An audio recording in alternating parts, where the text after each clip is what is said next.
Form में, तो 7 raise to m का लास्ट डिजिट क्या होगा? बोलो, 7 रेज़ टू m का लास्ट डिजिट क्या होगा? 7। नहीं 7 क्यों? 49 और 49, 993, नहीं सॉरी 1, फिर इसका 7 होगा और इसका 9 होगा और इसका 3 होगा, समझे? है ना?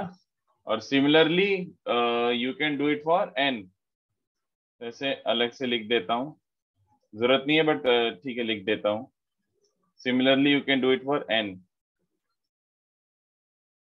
ओके ऐसे। तो क्या बन जाएगा n वाला यहाँ पे, n अगर ये वाले फॉर्मेट में, तो 7 रेज़ टू n का लास्ट डिजिट ये होगा।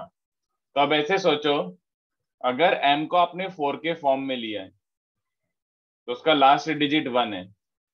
अगर m 4 के फॉर्म में तो उसका लास्ट डिजिट 1 है, तो n का लास्ट डिजिट क्या होना पड़ेगा? 9।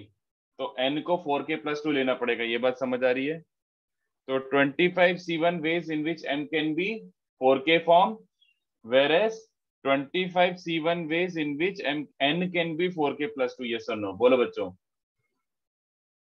चलेगा? बोलो। तो 1, इसका 1 लिया तो उसका 9, इसका 9 लिया तो उसका 1, इसका 7 लिया तो उसका 3, इसका 3 लिया तो उसका 7। तो ये 4 समझा? जल्दी बताओ, तो वो कितना बन रहा है? 1/4। ठीक है, देख लो एक बार, कुछ ना समझाओ तो। 25C1 का there are 25 numbers which are of the form 4k ना। Okay sir. और 1 से लेकर 100 में सब 25 25 25 है। जो 4k है, 4k प्लस 1 है, 4k प्लस 2 है, 4k प्लस 3, सब 25 25 25 है। ठीक है सर इंटू 4 एक बार समझो सकते हो? अरे अभी मैंने क्या लिया, इसका 1 ले रहा हूं तो इसका 9 लेना पड़ेगा। तो एक केस ये हो गया 25 × 25। अब ऐसे 4 केस बन गए ना, इसका 7 तो इसका 3, 25 × 25, इसका 9, इसका 1, 25 25, बस डॉट डॉट डॉट, सर है और ना? NS 100 × 100 की होगा, 100 और क्या होगा? 100 C2 भी नहीं हो सकता। क्यों? m और n randomly and independently select किए हैं, तो m और n को मैं सेम नंबर भी सिलेक्ट कर सकता हूँ। 100 C2 में तो दो अलग अलग नंबर सिलेक्ट होंगे। अच्छा ओके सर। सर मैंने एक स्लाइड तो डिफरेंट मेथड किया, बताओ। सर मैंने लाइक m को a प्लस m कंसिडर कर लिया and 7 to power n common निकाले एंड ब्रैकेट में 7 टू पावर a प्लस 1 बच गया। तो उसको लाइक बाद में एक ही केसेस बना दिए, a is even and a is odd.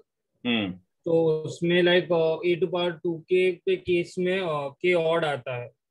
तो उस केस में like 7 to power m plus 7 to power n is divisible by 10 and बाकी लाइक केसेस में नहीं होता। तो बाद में एक एक लाइक नंबर्स निकाल लिए, लाइक 2 6 10 अप टिल 98 हो जाता है वो। ठीक है, एंड टू के साथ n की वैल्यूज कितनी आ सकती है वो निकाल ठीक लिया है, एंड मल्टीप्लाई बाय 2 बिकॉज दूसरे केस में n is equal to a plus m। ठीक है, साउंड्स हाँ ओके। ओके।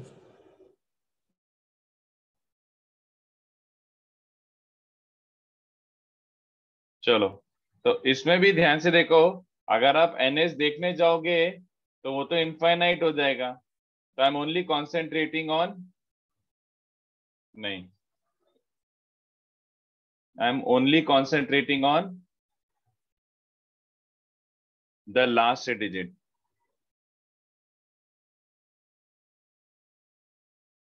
ठीक है, तो लास्ट डिजिट ऑफ ए अगर मैं लेता हूं 0 से लेकर 9, इसके अलावा क्या हो सकता है? किसी भी इंटीजर, किसी भी नेचुरल नंबर का लास्ट डिजिट 0 और 9 के अलावा क्या हो सकता है? 0 से 9 के अलावा कुछ नहीं हो सकता। तो मैंने यही ऑप्शंस ले लिए। ठीक है, तो मेरा एक्चुअली मैंने ns क्या बना लिया बच्चों, ध्यान से देख लो। मेरा ns क्या है? 100, नहीं 100। ए का लास्ट डिजिट 0 से 9 कुछ भी ले सकता हूँ, बी का लास्ट डिजिट 0 से 9 कुछ भी ले सकता हूँ, समझे?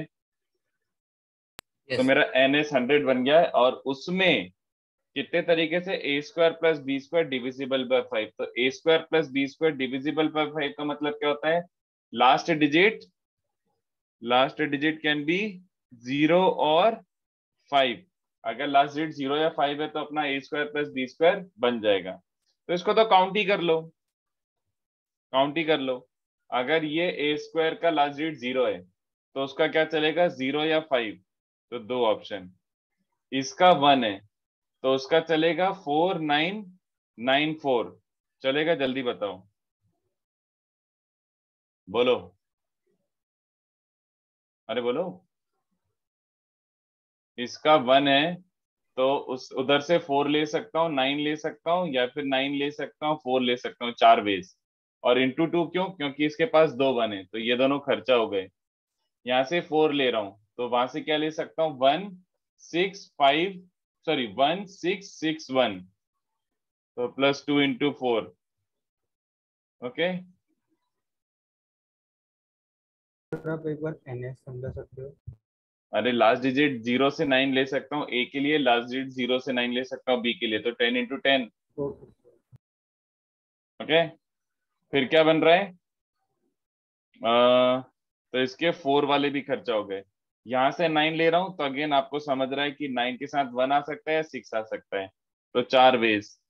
फिर 6 ले रहा हूँ तो 4 आ सकता है या 9 आ सकता है, तो ये भी खर्चा हो गया। और 5 ले रहा हूँ तो 5 के साथ खाली 5 या 0 आ सकता है, तो एक ही 5 अवेलेबल है और वहां से 2 ऑप्शन ही अवेलेबल है, तो कितना बन रहा है, 36। तो प्रोबेबिलिटी क्या बन गई बच्चों, 9/25, 36/100। ठीक है, सर इसको पाइथागोरस के यूज से नहीं कर सकते थे कि a should be in the form of 3 and b should be in the form of 4 and तो a square plus b square will always be divisible by 5 her Pythagorean triplet ऐसे ही होता है क्या, एक 3 का मल्टीपल और एक 4 का मल्टीपल और एक 5 का मल्टीपल, हर पाइथागोरन ट्रिपलेट ऐसे ही होता है? I don't think so, no, okay sir. Not every Pythagorean triplet is of the form 3 k, 4 के एंड 5 के। चलो, तो क्वेश्चन 13 क्या है बच्चों, तो क्वेश्चन 13 काफी मस्त सम है। मैं एक सेट मानता हूं A1 A2 dot dot dot AN, एक सेट मानता हूं B1 B2 dot dot dot BN। Alright, तो bijection F and R R randomly selected. तो F का बाइजेक्शन पहले फिक्स कर दो। फर्स्ट सिलेक्ट F, मतलब F के सिलेक्शन पे कोई प्रॉब्लम नहीं है। तो F का अगर मैं एक बाइजेक्शन डिफाइन कर देता हूं, चलो मान लो ये जैसा कि shown, first select F, let us assume the bijection as shown, the bijection as shown in diagram, है ना, ये वाला। कि चलो मैंने F एक बार सिलेक्ट किया, तो मैंने F एक फंक्शन सिलेक्ट कर लिया, एक बाइजेक्शन सिलेक्ट कर लिया। अब मुझे G सिलेक्ट करना है बच्चों, अब मुझे G भी सिलेक्ट करना है। तो after selection of F you go for selection of G, but what do you want, fx equals to gx has no solution, has no solution। इसका मतलब समझा, fx equals to gx का no solution मतलब समझा। f of a1, अगर f of a1 b1 है तो g of a1 should not be b1, yes or no, बोलो, समझ आ रहा है? अगर f of a1 b1 है तो g of a1 should not be b1, ये समझ आया? अगर वो b2 पे मैप्ड है तो ga2 should not be mapped at b2। बोलो क्या समझ आ रहा है इससे? अरेंजमेंट जैसा कुछ होगा क्या? बस और क्या। Hence number of such g, ऐसे gx कितने बन सकते हैं, number of such gx is dn, और ns क्या हो जाएगा, n फैक्टोरियल। टोटल कितने बाइजेक्शन उठा सकते थे, टोटल कितने बाइजेक्शन उठा सकते थे, total gx bijection is n factorial, है ना, and number of such functions, number of such gx which is also any is dn। तो कितने बच्चों को समझ आ रहा है, that implies probability क्या बन रही है, बोलो, समझ आया, dn by n factorial and tending to infinity। Okay, तो dn का फॉर्मूला याद करो,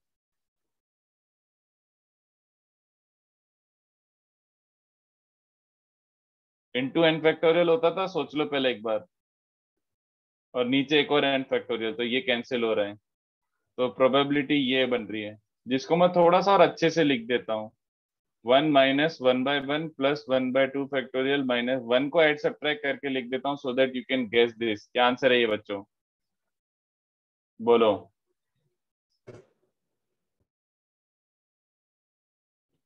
So 1/1 minus 1/e. Very good, e की पावर -1। तो 1 - 1/e क्यों, जस्ट 1/e, e की पावर -1 है ना ये, Yes, sir, sorry. तो 1/e इज द प्रोबेबिलिटी, ठीक है। हाँ सर, इसके प्रीवियस सम में एक मेथड था, लाइक बताओ। बोलो। हाँ सर, लाइक मैंने नंबर लाइक नंबर्स 1 to 5 में लाइक वेरीफाई किया, तो लाइक उसमें जो प्रोबेबिलिटी आएगा वही पूरे नंबर लाइन पे लाइक एक्सट्रापोलेट कर सकते हैं, राइट? 1 to 5 में, हाँ ठीक है, क्योंकि स्क्वायर्स का हाँ बिहेवियर 5 के बाद सेम है। हाँ सर, तो वैसे किया मैंने, लाइक 1 स्क्वायर ठीक है, को लाइक, हाँ वैसे। ओके, चलेगा, ओ थैंक यू सर। ठीक है। और क्वेश्चन 14, अरे यार बिल्कुल मन नहीं करने का, करूं क्या, बोरिंग। चलो, तो पहले तो, सर हाँ, पिछले क्वेश्चन में एक बार वो एनएस समझा सकते हो? NS टोटल कितने N- फंक्शन है? 2 फंक्शन। नहीं नहीं नहीं, टोटल GX कितने हैं? पहले तूने F को तो फिक्स कर दिया, F की कोई सी भी एक मैपिंग ले ले, तेरे को ये इंश्योर करना है कि GX की मैपिंग ऐसी हो सच दैट कोई भी सोल्यूशन ना हो इस इक्वेशन का ना, तो f(a1) जो है g(a1) वो नहीं होना चाहिए, नहीं तो a1 is a solution, yes sir. ऐसे करके डॉट डॉट डॉट। तो ये रहा तेरा G पे रेस्ट्रिक्शन, तो टोटल कितने बाइजेक्शन बना सकता था तो G from here to here n factorial, but no solution वाले कितने बाइजेक्शन है Dn, तो Dn/n फैक्टोरियल। ओके सर, समझ गया, थैंक चलो, तो एक्चुअली में ये 8x8 चेस बोर्ड है। अब इसमें ध्यान से देखो, if two queens take each other, if two queens है ना, if two queens take each other, तो queens take each other, do not take each other, तो do not take each other से बेटर क्या होगा, answer will be total minus take each other, चलेगा, total minus take each other, और probability क्या हो जाएगा, probability will be 1 - take each other, probability of your event is 1 - take each other, ठीक है। तो कितने तरीके से, अरे 0 इज द लास्ट डिजिट भाई, 0 नंबर नहीं है, the last digit of your, और मुझे वैसे होल नंबर्स देना था, I think I give natural number, but whole numbers देना था, but it makes no difference, आप 1 से 0 ले सकते हो, 1 2 3 4 5 6 7 8 9 0, ये आप बना सकते हो, which is fine, not a problem. चलो, तो टेक ईच अदर, तो 1 - टेक ईच अदर, तो नंबर n ऑफ e क्या हो रहा है, सॉरी n ऑफ s क्या बन रहा है, टेक ईच अदर की प्रोबेबिलिटी निकाल रहे हैं, टेक ईच अदर, तो टेक ईच अदर में आपका टोटल बेस कितना था, टेक ईच अदर के लिए 64 C2 हो जाएगा, किसी भी दो प्लेसेस पे आप रख सकते हो अपने क्वींस को, और n ऑफ e बार क्या बन रहा है, ये e है नॉट टेक ईच अदर, तो e bar is take each other.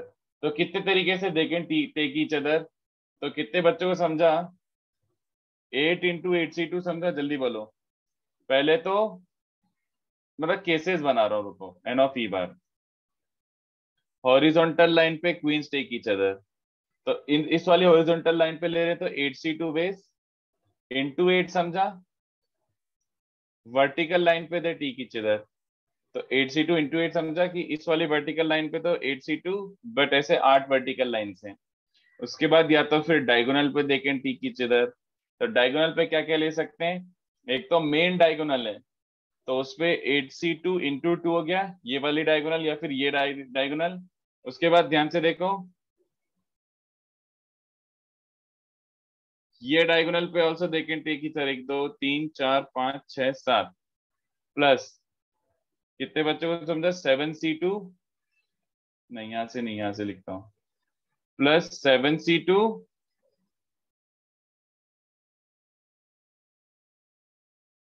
6c2, ये वाला 5c2, ये वाला 4c2, ये वाला 3c2 और ये वाला 2c2। तो 7c2 प्लस 6c2 से लेकर 2c2। कितने बच्चों को समझा? ये हो गया डायगोनल वाला, बट इंटू 4। ठीक है, इंटू 4 समझा?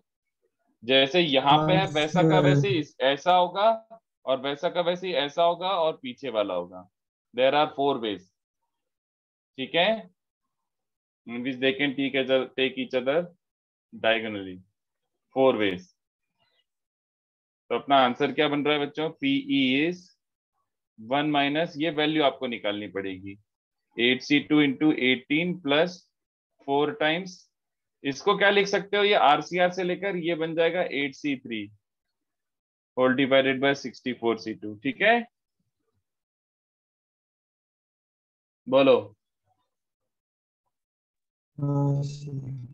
चलो, तो ये हो गए अपने बच्चों लास्ट लेक्चर के नोट्स। तो अब आगे बढ़ते हैं अपन। तो नेक्स्ट वाला पार्ट थोड़ा सा डिफरेंट है, तो सुनते जाना। अलग टाइप का क्वेश्चन है ये नेक्स्ट वाला। सॉरी, क्वेश्चन क्या होता है नेक्स्ट वाला पार्ट। तो ये हो गए पुराने लेक्चर के क्वेश्चंस। तो लास्ट वाले काफी अच्छे क्वेश्चंस थे एक्चुअली में। This thing is not very important from JEE's perspective, but इस पे एटलीस्ट अपन 1 घंटा तो स्पेंड कर ही सकते हैं, और एटलीस्ट 4-5 क्वेश्चन तो कर ही सकते हैं। ये कॉन्सेप्ट आपको पता होना चाहिए। जेई के पॉइंट ऑफ व्यू से बहुत कम इंपॉर्टेंस देता हूं मैं इसको। जेई पे बहुत टाइम से इस पे क्वेश्चन नहीं आया। ठीक है, but you should know geometric probability. तो ज्योमेट्रिक प्रोबेबिलिटी क्या होता है? ज्योमेट्रिक प्रोबेबिलिटी का मतलब ये नहीं होता कि अपन ज्योमेट्री, मतलब it's not like it has something to do with geometry, की ज्योमेट्री में प्रोबेबिलिटी निकाल रहे हैं, ऐसा कुछ नहीं है। It's just a concept, a tool to deal with problems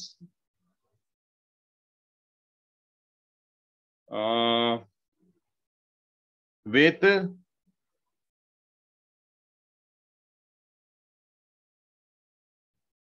एक सेकंड, क्या बोलूं? Problem with infinite outcomes and infinite sample spaces। ऐसे वाले चीज जिसमें सैंपल स्पेस इनफाइनाइट है और इनफाइनाइट आउटकम आ रहे हैं।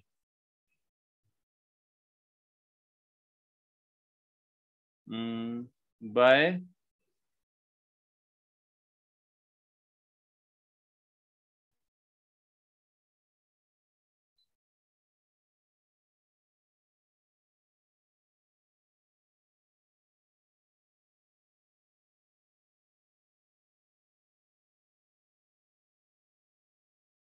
This statement will not make much sense. बस चुपचाप ऐसे लिखते जाओ। अच्छा, ये मेरे साथ लिखते जाओ, क्योंकि ये समझाऊंगा तो समझ तो आ ही जाएगा। A tool to deal with problems with infinite outcomes and infinite sample space by associating the problem with a geometrical situation and then tackling the probability geometrically। मतलब लेट्स, अरे यार कुछ अच्छे से लिखा नहीं है मैंने, रुको मैं एक्सप्लेन कर देता हूँ। यहाँ से देखो, when आपका NE and NS both tend to infinity, अगर NE और NS दोनों इनफाइनाइट हो रहे हैं तो क्लासिकल डेफिनेशन का कोई मीनिंग नहीं निकलेगा। You can not do NE by NS, वो फाइट है। ओके, दोनों नंबर इनफाइनाइट आ रहे हैं तो फाइट आ रहा है अपन को। तो अपन क्या करेंगे? We transform the probability problems into some geometrical problem, into some geometrical situation problem, जो भी बोलना चाहो। ठीक है, and then measure probability using basic geometry. तो देखो कैसे बताऊं कब NE और NS इनफाइनाइट हो जाता है। तो एग्जांपल 1, जैसे मतलब मैं इसे समझाने की कोशिश कर रहा हूं। अभी मैं वो नहीं सिखा रहा कि कैसे निकालोगे, अभी बस ये बता रहा हूं, और आपको देखो गट फीलिंग से ही समझ आ जाएगा कि मतलब लाइक हाँ सर बहुत इजी है।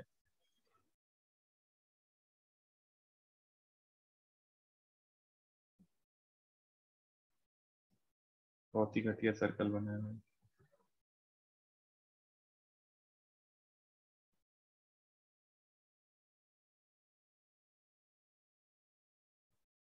है।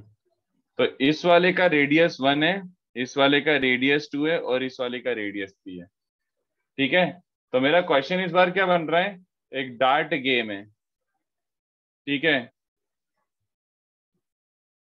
A person throws a dart, to make you understand, a person throws a dart and hits the region, जो भी है, therefore hits the disc, therefore probability that it hits in the innermost circle, it's the target लिख देता हूं जो भी आपको समझ आए। What's the probability that it hits in the innermost circle? तब मुझे बताओ, अगर मैं NS की बात करूं तो कितने पॉइंट्स हैं इस पूरे टारगेट पे, ये आपका टारगेट है, कितने पॉइंट्स हैं इस टारगेट पे जहां पे अपना डार्ट हिट कर सकता है, बोलो। है ना, इनफाइनाइट। समझ आ रहा है? एनईबी क्या है, ये r इक्वल टू 1 पे कितने पॉइंट्स हैं जहां पे वो हिट कर सकता है, बोलो। ये समझा? तो जब एनी और एनएस इनफाइनाइट हो रहे हैं तो actually classical definition makes no sense right now. I hope you understand. ठीक है ना? तो आप लोग खुद ही बोल दोगे classical definition is not working, कि N E by N S, classical definition not working. तब आप मुझे बताओ, ये बहुत ऑब्वियस लग रहा होगा आपको, प्रोबेबिलिटी ऑफ द इवेंट बताओ क्या होगी, बताओ। 1/3। 1/3 नहीं, नो। So 1/14. 1/9, 1/9। एक्चुअली कितने बच्चों को इंस्टिंक्टिवली भी समझ आ रहा है कि favourable area of the region, पूरे रीजन की बात कर रहे हो ना, रेडियस नहीं, रीजन। तो entire reason is determined by it's area upon total available area, yes और नो। ये कितने बच्चों को इंस्टिंक्टिवली समझ आ रहा है, बोलो। Favourable area upon total area. यार सर फिर एरिया वाइज सोच लो आप तो ये बन गया pi r square upon pi r square, तो 1/9। समझा? ये आपको खुद को समझ आ रहा है कि सर फिर आप ये area upon total area type कर लो, तभी तो हो सकता है, और क्या हो सकता है, विच इज करेक्ट। तो तुम्हें समझ आए कि टेक्निकली अपन ने ये थोड़ा सा ज्योमेट्रिकली इसको एसोसिएट कर लिया, बोलो यस और नो। तो अभी क्या करना है, अभी क्वेश्चन क्या बनता है बच्चों, देखो जो भी क्वेश्चन है जिसमें ऐसे एनई और एनएस कुछ गड़बड़ी हो रहे हैं, इन्फिनिटी हो रहे हैं, ठीक है, तो अपन क्या करेंगे, ये इंपॉर्टेंट नोट है। यूजुअली व्हाइल ट्रांसफॉर्मिंग, आपको कुछ एक सिचुएशन दिया जाएगा, ठीक है, कि ऐसा ऐसा क्वेश्चन है, तो आपको उसको ट्रांसफॉर्म करना है ज्योमेट्री में, ज्योमेट्री मतलब कोऑर्डिनेट सिस्टम में। Usually while transforming we first, सबसे पहले आपको क्वेश्चन पढ़ते से ही क्या देखना है, we first count the number of independent variables, कितने इंडिपेंडेंट वेरिएबल्स एसोसिएटेड हैं, नंबर ऑफ इंडिपेंडेंट वेरिएबल्स, कितने इंडिपेंडेंट वेरिएबल्स एसोसिएटेड हैं विद द प्रॉब्लम। ठीक है, ये सबसे क्रूशियल है। जितने भी इंडिपेंडेंट वेरिएबल है उसके बेसिस पर अपना ज्योमेट्रिकल सिनेरियो बनेगा। अगर मान लो if only one independent variable, if only one variable, तो आप क्या करोगे, plot it along X axis, X axis के अलोंग उसको मार्क कर दो, ठीक है, और आपका प्रोबेबिलिटी क्या हो जाएगा, फेवरेबल लेंथ, क्या लेंथ फेवर्ड है और क्या टोटल लेंथ अवेलेबल है।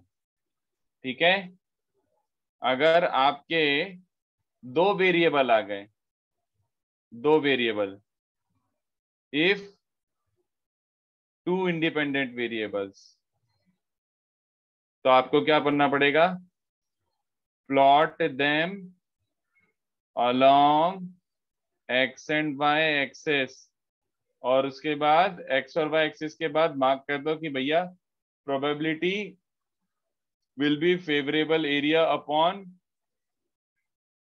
Total area. ठीक है, और अगर तीन वेरिएबल आ जाते हैं तो plot the 3 variables independently along x, y and z axis. Okay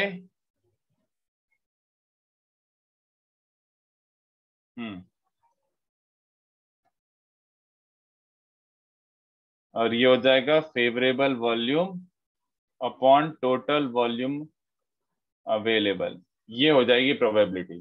तो जैसे मैं आपको एक सिंपल सा एग्जांपल ही देता हूं, मैं प्रोबेबिलिटी नहीं निकलवा रहा, बस मैं ये सिनेरियो समझा रहा हूँ कि what do you mean by count the number of variables और क्या हो जाएगा favourable length upon total length.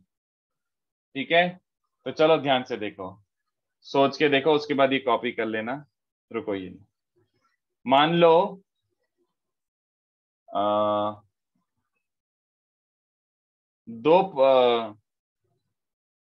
दो लोग एक क्वेश्चन सॉल्व कर रहे हैं, ठीक है, और उनके पास 1 घंटे का टाइम है। 2 people are questioning that same question and they have 1 hour time। तो टेस्ट, जैसे टेस्ट लिख रहे हैं दोनों, चालू हुआ है 9 से लेकर 10 बजे तक चलेगा टेस्ट, ठीक है, और वो एक क्वेश्चन को सॉल्व करना है। ओके, तो दोनों सॉल्व करना स्टार्ट करते हैं। तो इसमें बस ये है कि किस टाइम पे किससे सॉल्व हो जाता है, किस टाइम पे किससे सॉल्व हो जाता है, वो टाइम मैटर्स। ठीक है, 9 से 10 के बीच में किसका सॉल्व हो जाता है, वो टाइम मैटर्स। अब मैं आपसे क्वेश्चन पूछता हूं, चलो, if they start solving the question, probability, नहीं यार मैं अच्छे से फ्रेम नहीं कर रहा, रुको, ये अच्छे से फ्रेम नहीं कर रहा, कुछ और फ्रेम करता हूं।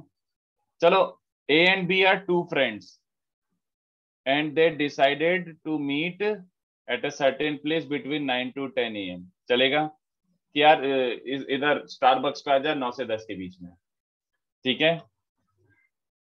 तो अब मुझे सोच के बताओ, ये सिनेरियो में ए और बी 2 लोग हैं, they decided to meet between 9 to 10 AM। Okay, तो मुझे बताओ इस प्रॉब्लम में, अब मैं ऐसे बोलता हूं, जैसे क्वेश्चन क्या फ्रेम करूंगा, probability both that both arrive after 9:30, दोनों के दोनों 9:30 बजे के बाद ही है ना, ऐसा क्वेश्चन फ्रेम करता हूं।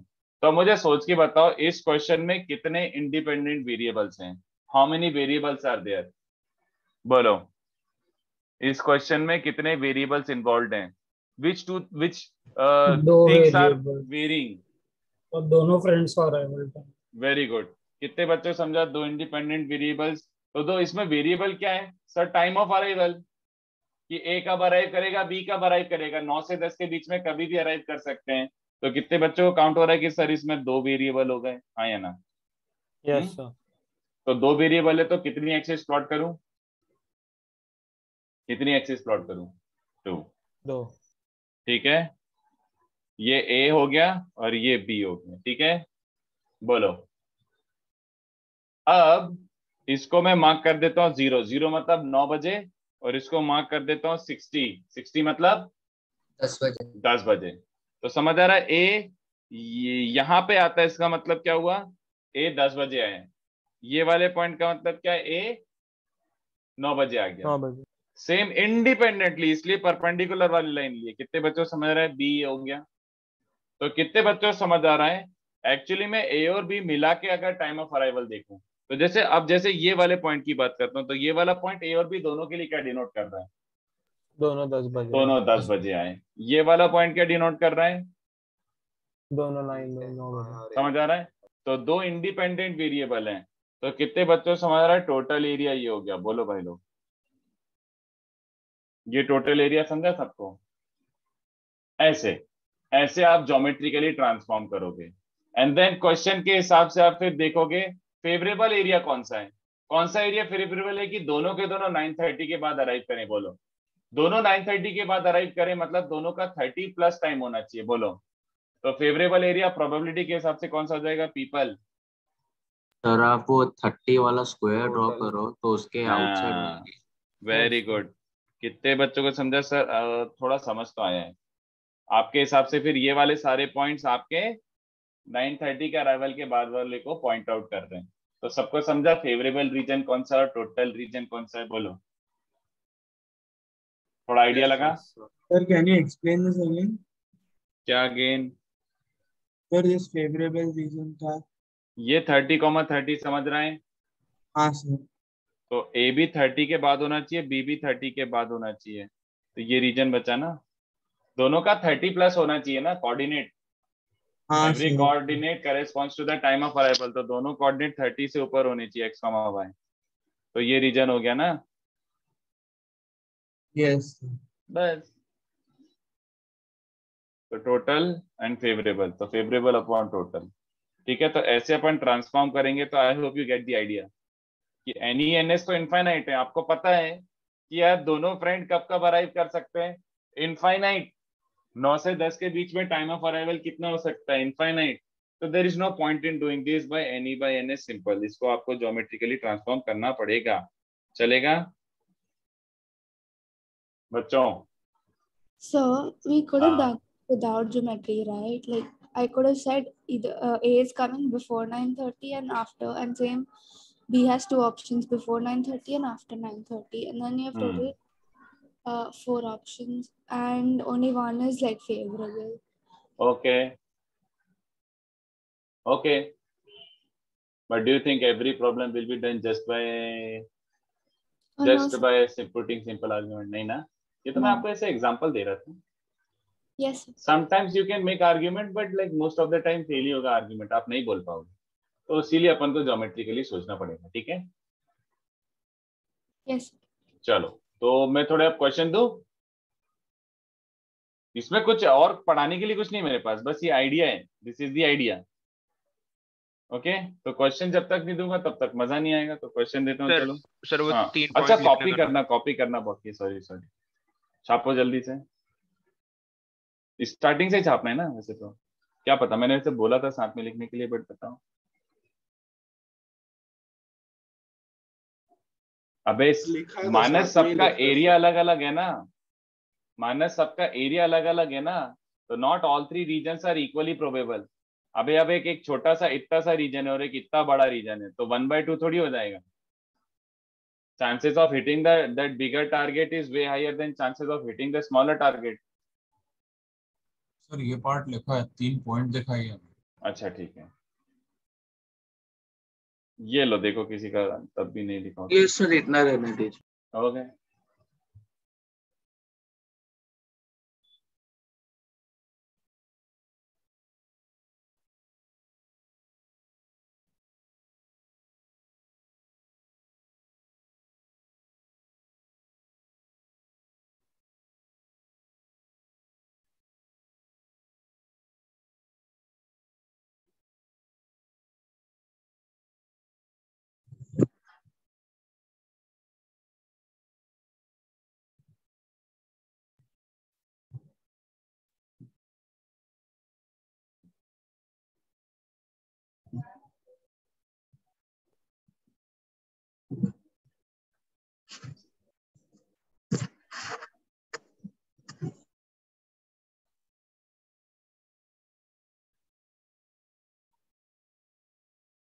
चलो, तो इस पे थोड़ा प्रैक्टिस कर लेते हैं, उससे ज्यादा अपन को और कुछ नहीं करना। जितने में क्वेश्चन दे रहा हूँ उतना मोर देन इनफ है।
सर फर्स्ट क्वेश्चन थोड़ा ऊपर से करेंगे।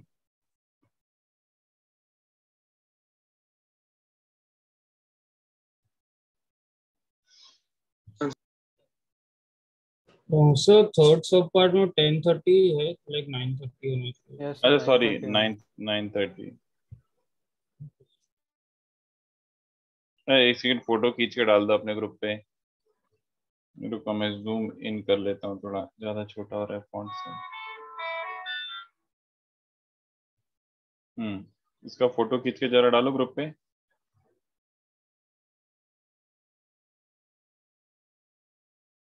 ठीक है।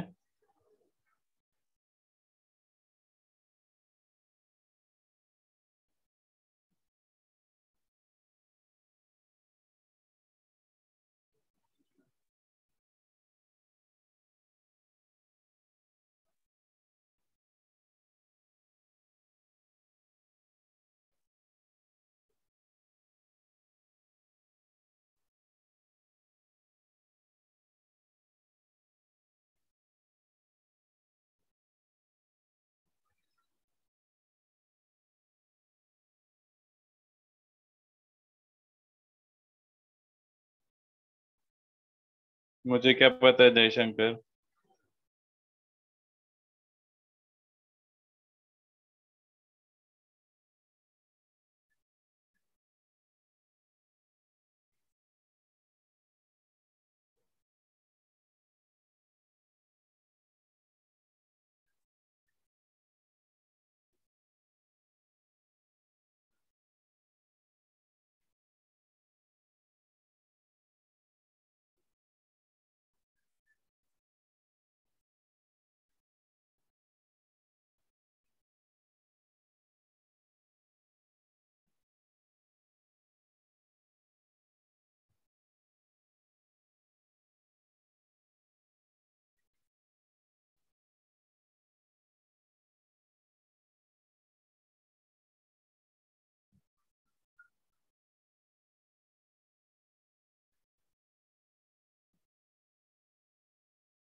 चलो, हाँ शुतोष एंड प्रजस सही है। फर्स्ट वाला करूं तो कितने बच्चों को समझा? d greater than equal to 0, तो डब्बा ग्रेटर देन इक्वल टू 0 हो तो क्या बन रहा है? रियल रूट्स के लिए p square minus p plus 2 greater than equal to 0। इसका मतलब है p minus 2 into p plus 1 should be greater than equal to 0। तो ये तो p तो 0 से 6 के बीच में, तो उसको कटाओ, p should be greater than equal to 2। तो प्रोबेबिलिटी क्या हो जाएगी बच्चों? प्रोबेबिलिटीज फेवरेबल लेंथ, तो p को एज अ वेरिएबल असाइन करता हूँ लेंथ के अलोंग, क्योंकि सिंगल वेरिएबल है। तो टोटल लेंथ क्या हो सकती है उसकी? p can take anything from 0 to 6, तो टोटल लेंथ हो गई 6, और फेवरेबल लेंथ क्या है? 2 से 6, तो 2 से 6 मतलब 4, तो आंसर इज 2/3। चलेगा ना? Yes sir. काफी बबलू सा में। सेकंड वाला शायद थोड़ा सा बेसिक इंटीग्रेशन लग जाए, सोचो सोचो। आंसर रेडिकल के फॉर्म में है। हाँ रूट में आएगा।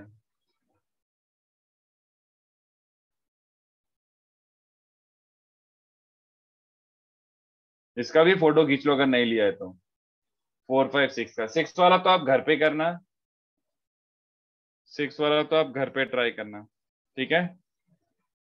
ये अभी नहीं करेंगे, चलो ट्राई करो। मैं 1 मिनट में आता हूँ, आप ट्राई करते जाओ। क्वेश्चन 6 का आंसर हाफ है क्या? हद, हाफ खतरनाक आंसर है उसका।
चलो सेकंड हो गया। 0 से 6, बट दोनों इंडिपेंडेंट है, तो ऑब्वियस सी बात है दोनों को एक्स एक्सिस के अलोंग प्लॉट करोगे और वाई एक्सिस के अलोंग प्लॉट करोगे ऐसा। तो दोनों 0 से 6 जा सकते हैं, तो सबको समझ गया। ये 6,0 है, ये 0,6 है। तो एन एस टोटल एरिया कितने बच्चों को समझ रहा है कि 36 स्क्वायर यूनिट्स हो जाएगा। हाँ सर। और एन ई के लिए कितने बच्चों को समझ रहा है A is greater than equals to 4b, yes और नो? तो मैं इसको एक्स एक्सिस वाई एक्सिस की जगह ए और बी बोल देता हूँ, है ना? तो A square must be greater than equals to 4b। चलेगा? तो अपन को क्या बनाना है? Sir parabola. हाँ, तो X square greater than equals to 4y, तो ये बन गया x square equals to 4y। ये तुम्हारा फेवरेबल रीजन है। इस वाले रीजन में एक्स स्क्वायर हमेशा 4y से बड़ा है। ठीक है, तो ये है X square equals to 4y।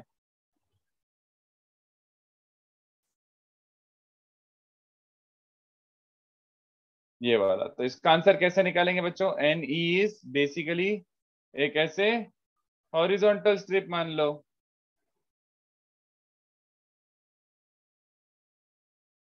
ये वाला कोऑर्डिनेट की जरूरत ही नहीं है मेरे हिसाब से। तो हॉरिजॉन्टल स्ट्रिप क्या हो जाएगा बच्चों? D of Y integration 0 to 6। Okay, क्या मिल रहा है? ये विड्थ कितनी है डी ऑफ वाई, और ये हाइट कितनी है 6 माइनस ये वाला बन रहा है 2√y dy। चलेगा बच्चों? ये है, तो ये इंटीग्रेशन निकाल लो, मेरे को बिल्कुल मन नहीं कर रहा। ठीक है, इंटीग्रेशन निकाल लो, तो प्रोबेबिलिटी बन जाएगा NE/NS। ये जितना भी आ रहा है खुश रहो।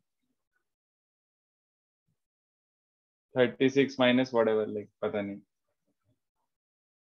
ठीक है, थर्ड ट्राई करो। सर हम लोग ए स्क्वायर और 4b को वेरिएबल से लेकर प्लॉट नहीं कर सकते थे? क्यों नहीं कर सकते थे? वही तो बात हो गई, प्लॉट करना। वही तो किया है एग्जैक्टली। तो फिर सर हमको तो सिर्फ x greater than equal to y वाला रीजन निकालना होगा ना, तो उसमें इंटीग्रेशन करने की जरूरत नहीं होगी हमको। क्यों क्यों क्यों भाई साहब? a is greater than equal to 4 भी है ना रियल रूट्स के लिए, तो 4 कहाँ गया? हाँ सर, नहीं ए स्क्वायर और 4b को मैंने x एंड y एक्सिस दिया सर। तो 4b को कहाँ तक प्लॉट करेगा? Sir 0 to 24। ठीक है, तो उसका एरिया निकाल ले, वही बात हो गई। अच्छा okay sir. That won't work, right, sir? तो Because उससे गलत आंसर है। x-axis पे it will vary differently than like linear नहीं है ना variation.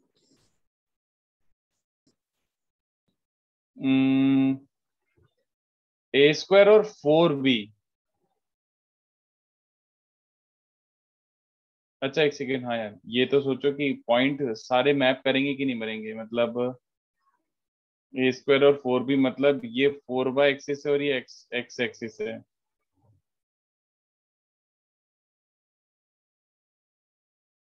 तो इसमें y 0 से 6 जा सकता है, तो 24 और 6 हो जाएगा। तो X square greater than equals to, नहीं कुछ मीनिंग नहीं निकल रहा है। X square greater than equals to 4y, मतलब basically X square greater than equals to y बन गया यहाँ पे। सर वो बोल रहा है एक्स एक्सिस को ए स्क्वायर लेंगे। अबे भाग, डिग्री चेंज कर दिया। अच्छा, एक एक्सिस को एक्स स्क्वायर ही लेंगे, ऐसे थोड़ी होता है। एक्स स्क्वायर एक्सिस क्या होता है? ओके सर, गॉट मैं। वो तो गलती है। मेरे को लगा कि इसको 4y को मैप कर रहे थे, ऐसा मतलब अलोंग अ लाइन। चलो Sir, would it have made any difference if condition was just a square greater than 4b? तभी एरिया तो सेम आता ना। ऑब्वियसली प्रोबेबिलिटी सेम ही बात होती है ना। ए स्क्वायर इक्वल्स टू 4b का कितना चांसेस है? 0 चांस है ए स्क्वायर 4b के बराबर बन जाए। सर जीरो कैसे? नेक्स्ट क्वेश्चन में जो आ रहा है ना, उसमें और इजीली डिस्कस हो जाएगा क्वेश्चन 3 में। ठीक है, क्वेश्चन 3 में कौन सा वाला पार्ट है, इस वाले पे अपन आर्ग्यू करते हैं। ठीक है, इसमें ज्यादा अच्छे से समझ आ जाएगा। चलो क्वेश्चन 3 ट्राई करो। आई थिंक आपको वो तो मिल ही गया, आपका डायग्राम। फर्स्ट पार्ट का आंसर हाफ होगा। वो तो आप इसमें 2-3 का आंसर तो ऐसे लॉजिकली भी दे सकते हो, बट सबका नहीं। आने वाले 4th क्वेश्चन में फाइट होगी, 5th क्वेश्चन में भी फाइट होगी, 6th क्वेश्चन में भी थोड़ी फाइट होगी। तो इसलिए मैं तो बोलूंगा आप इसको ज्योमेट्रिकल प्रोबेबिलिटी से ही निकालो।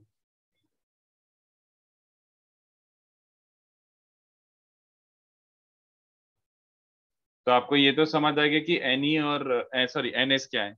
एनएस तो हर एनई तो हर पार्ट के लिए चेंज होगा।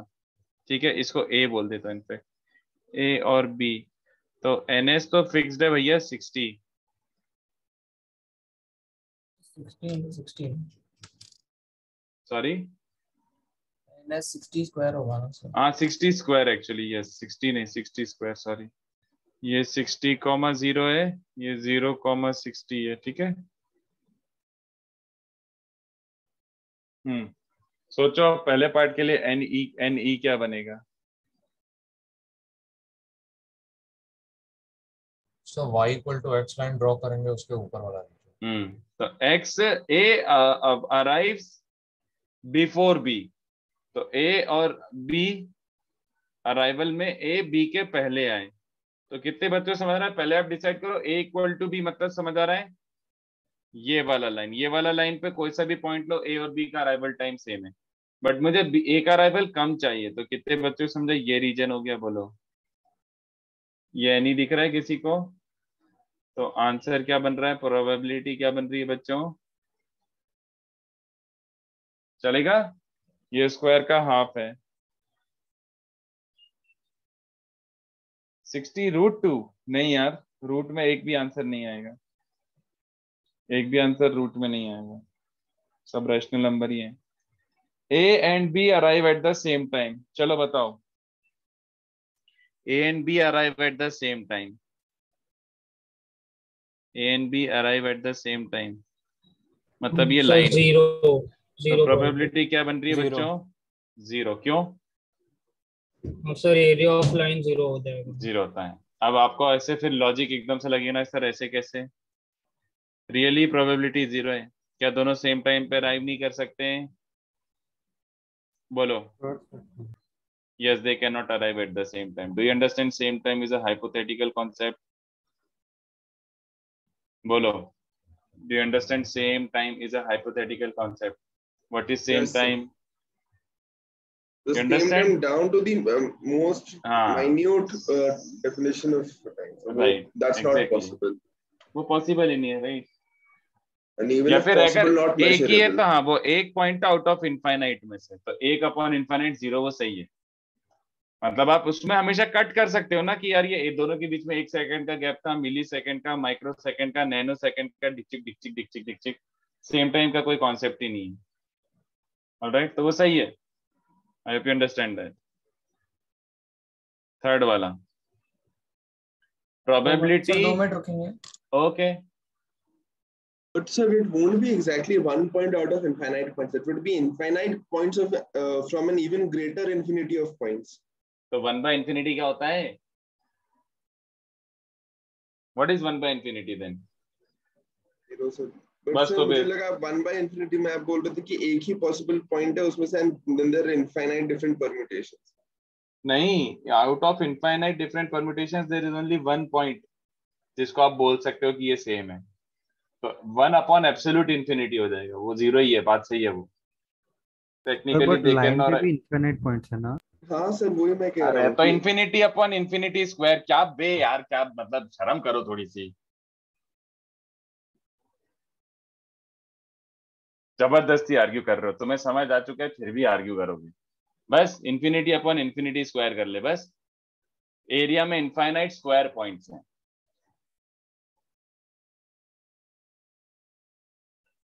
चलिए सेकंड वाला समझा नहीं रीजन, एक और बार बताइए।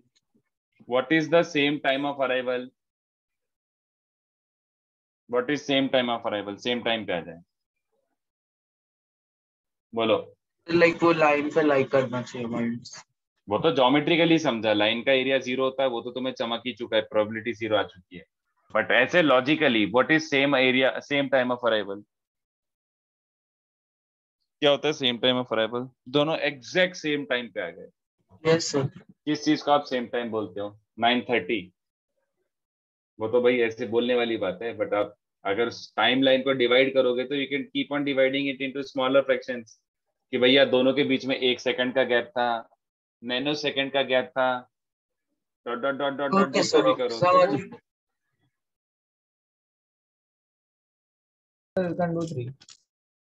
थर्ड वाला A arrives before B but after 10:30, तो ए बी के पहले तो आ रहा है।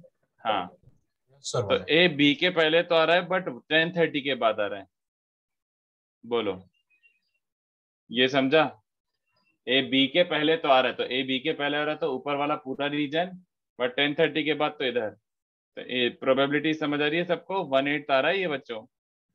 Okay, in part 4 do we use conjugate hyperbola? अबे नहीं बे, क्या बात कर रहा है, कुछ भी। सर 2 मिनट दो सर। हाँ हाँ हाँ सर, बट मैंने सोचा कि मतलब डिफरेंस कांस्टेंट है। तो अबे तो x माइनस वाई कॉन्स्टेंट है, X square minus Y square थोड़ी कॉन्स्टेंट है। Sorry sir.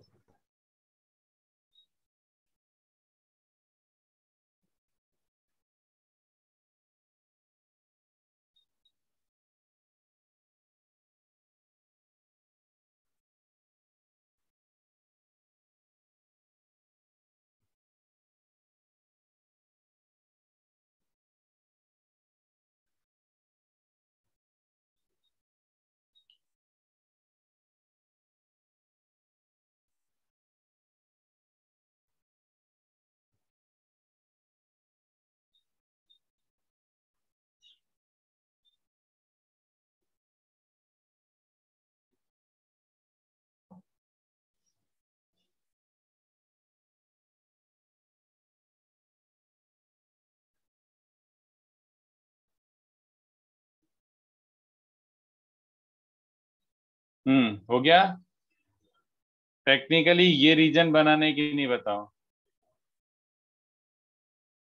Yes sir. बस तो ये रीजन प्लॉट करना आता है, कर लेंगे। एक बार बनाओ x minus y equals to 15, एक बार बनाओ x minus y equals to 15।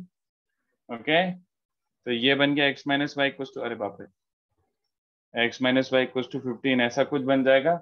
और एक बार बनाओ x minus y equals to -15। समझ आ रहा है, बोलो। तो इन दोनों के बीच में ये वाला रीजन चलेगा। तो ये अगर x minus y equals to 15 वाली लाइन को देखूं अगर मैं ध्यान से, तो ये पॉइंट क्या बन रहा है बच्चों, 45, सॉरी 60,45 समझ आ रहा है, बोलो। और ये वाला है 15,0। सिमिलरली है 0,15 और ये है 45,60। चलेगा। तो इसका एन ही क्या हो जाएगा, एक काम करो ये कर लो, टोटल माइनस टोटल में से ये दोनों ट्राइंगल हटा दो थोड़े थोड़े, है ना, बोलो। और एन एस तो 3600 था, तो ये रेशियो निकाल दो। ये ट्राइंगल क्या 45 डायमेंशन वाला है। ये 45 हाइट है, ये भी 45 हाइट है, तो हाफ इंटू 45 स्क्वायर और 2 टाइम्स। ठीक है बच्चों, देख लो क्या आंसर आ रहा है। चलेगा।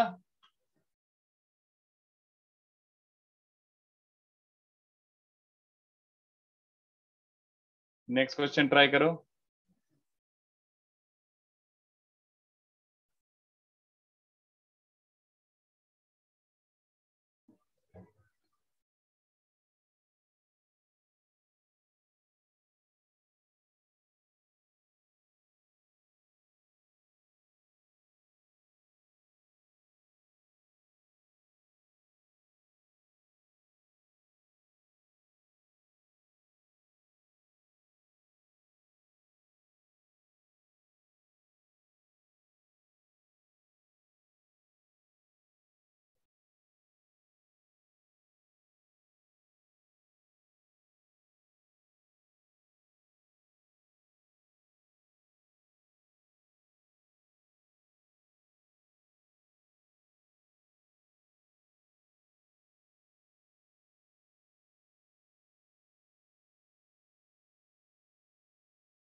हाँ प्रजेश सही है, फोर्थ पार्ट करके बताओ फिर।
नेक्स्ट आ गया।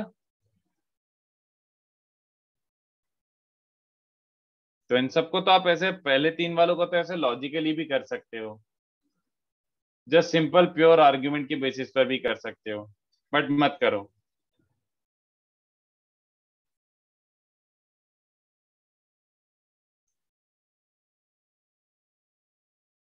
मुझे तो सोच के बताओ, आपको प्योर इससे करना है, ज्योमेट्रिकल प्रोबेबिलिटी से करना है, तो पहले सोच लो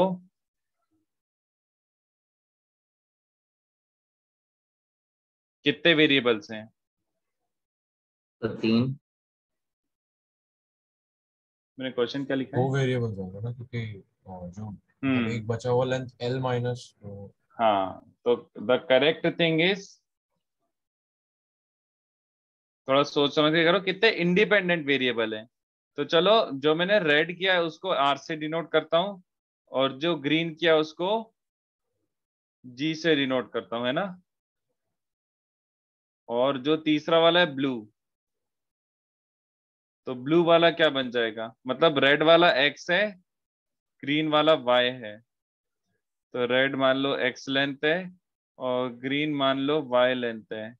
तो ब्लू की लेंथ क्या हो जाएगी बच्चों, L minus x plus y, समझा। तो ये तीसरा वाला इंडिपेंडेंट नहीं है, ये X और Y पे डिपेंड है। तो इंडिपेंडेंट वेरिएबल कितने हैं, 2। तो कितने वेरिएबल्स हैं, 2, तो कितने प्लॉटिंग होगी, 2 independent variables X and Y। तो NS इस बार ध्यान से देखना, 2 independent variables X and Y। तो इस बार NS ध्यान से देखना, NS के लिए क्या क्या होना जरूरी है बताओ, NS की कंडीशन सोच समझ के करना। आप NS गलत लिखोगे मुझे पता है। क्या डायग्राम बनाओ, व्हाट इज NS, एरिया बनाया। x + y L। Very good. NS के लिए बच्चों, कितने बच्चों को समझ रहा है कि X और Y दोनों 0 से L हो जाएंगे, पहली बात तो, है ना। X एंड Y दोनों 0 और L के बीच में होंगे। एंड X + Y भी क्या होना चाहिए बच्चों, यस और नो।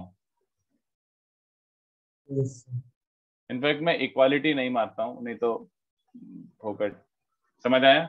X + Y भी 0 से L के बीच में होना चाहिए, कि इन दोनों का जो डिस्टेंस है वो भी L से छोटा होना चाहिए, अदरवाइज गड़बड़ हो जाएगा। तो टेक्निकली आपका जब डायग्राम बना रहे हो, तो डायग्राम कितने बच्चों को समझा, NS ये है बच्चों, ये आपका सैंपल स्पेस है।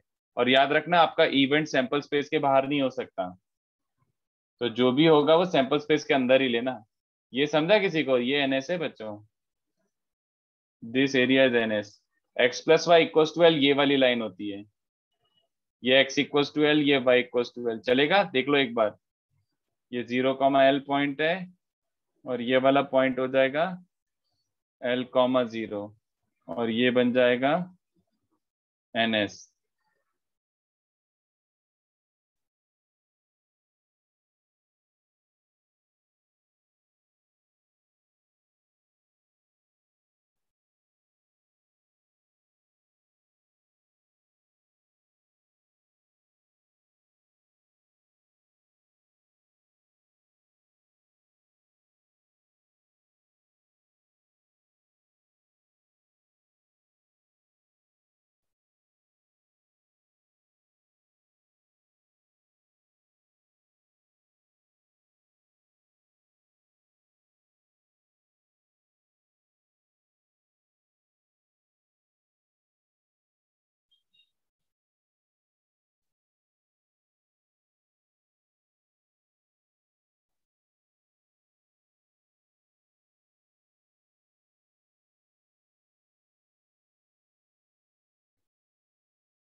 सो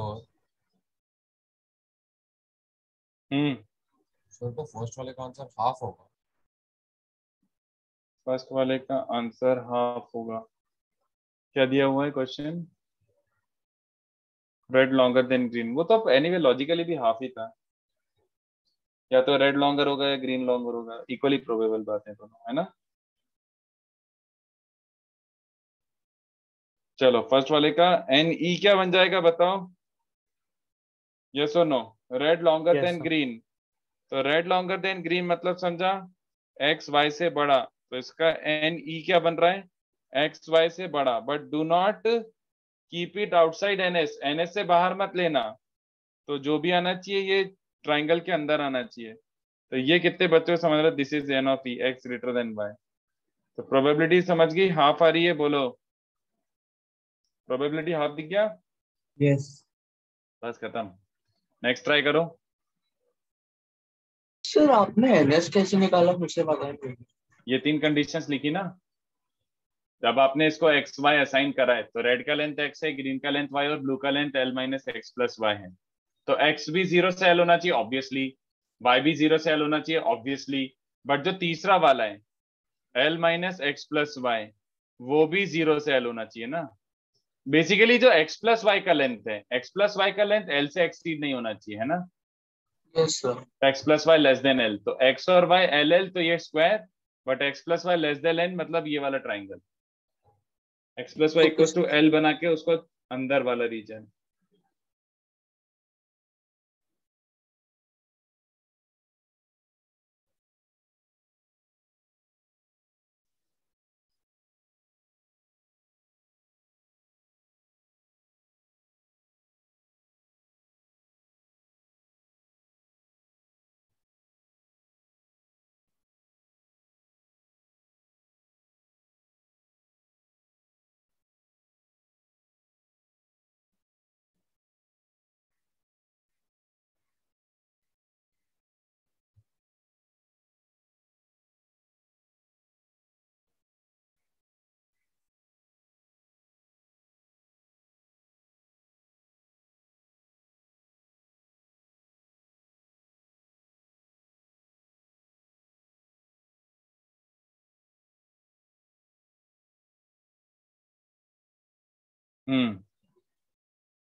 सेकंड वाला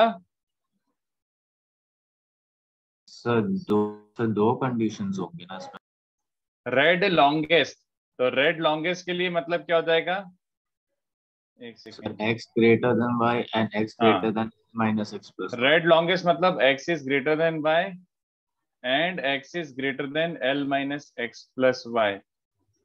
तो ये बेसिकली क्या बन रहा है, और ये वाला बन रहा है 2x plus y is greater than l, है ना? तो इसका कंडीशन क्या बन रहा है बच्चों, x ग्रेटर देन y, तो हमें समझ आता है कि ये ओवरऑल एक बड़ा स्क्वायर है, ये वाली लाइन तो मैंने उसके कारण बनाई है एन एस के कारण, बाकी x ग्रेटर देन y के कारण ये हो जाएगा, और एक 2x plus y equals to l, तो x को 0 डालो, y का मिल रहा है l, तो ये वाला, और y को 0 डालो, x का मिल रहा है l/2, तो ये l/2 कॉमा 0 वाला पॉइंट, तो ये लाइन को इससे कनेक्ट करो, तो ये भी ग्रेटर चाहिए, 2x plus y equals to l से बड़ा चाहिए, तो ये रीजन समझा सबको, बोलो समझा? Yes sir. तो ये वाला पॉइंट क्या है, ये है l/2 कॉमा l/2, ये वाला पॉइंट क्या है 2x plus y equals to l meets y equals to x, तो ये वाला पॉइंट है l/3 कॉमा l/3, ये वाला पॉइंट है l,0, तो इस क्वाड्रिलेटरल का एरिया क्या आ जाएगा, n e is the area of this quadrilateral. तो क्वाड्रिलेटरल का एरिया कैसे निकालते हैं, निकाल लो जैसे भी आपको आता है निकालना, क्या करते हैं कोऑर्डिनेट सब्ट्रैक्ट, इसको इससे सब्ट्रैक्ट तो वो दो ट्रायंगल्स का एरिया सब्ट्रैक्ट कर सकते हैं, उससे भी फास्टर तरीके हैं। लाइक इंटीग्रेशन से आ रहा है जल्दी, इंटीग्रेशन भाग, हाँ सर, हाँ सर, इंटीग्रेशन से लाइक इजी हो रहा था, एकदम जल्दी हो गया।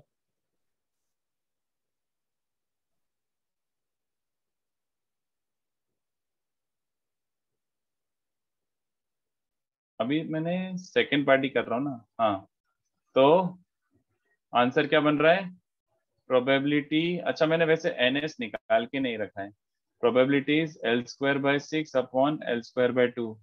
इंटीग्रेशन कौन लगाता है इसमें, से तो सिंपल एरिया निकाल ले, ज्यादा जल्दी होगा, ट्राइंगल के एरिया निकाल के हाँ सर, उसके लिए भी वो साइड्स लेंथ और वो सब चाहिए रहता है, लाइक इंटीग्रेशन लगा दिया। हाँ चल ठीक है,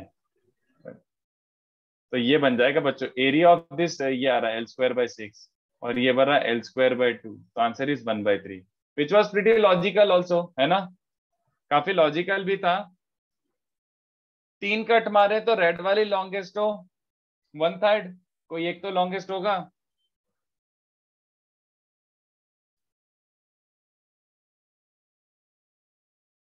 नहीं, थर्ड के लिए कुछ और आएगा। थर्ड का लॉजिकली सोच लो ना, लॉजिकली तो आपको पता ही है, यही ऑर्डर में हो।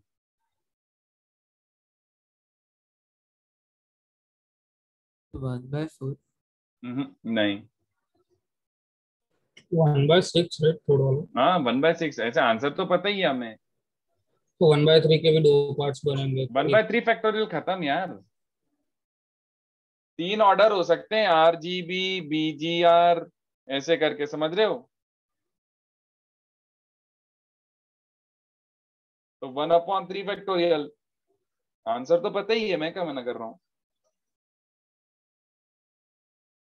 समझा किसी को क्या बोल गया मैं? नो सर, आपने परम्यूटेशंस ले लिया, उसमें से कोई एक। हाँ, अरे कोई, अरे क्या क्या हो सकता है बताओ, कि R लॉन्गेस्ट फिर ब्लू फिर ग्रीन, या फिर ये हो सकता है। 6 तो केसेस हैं। हाँ,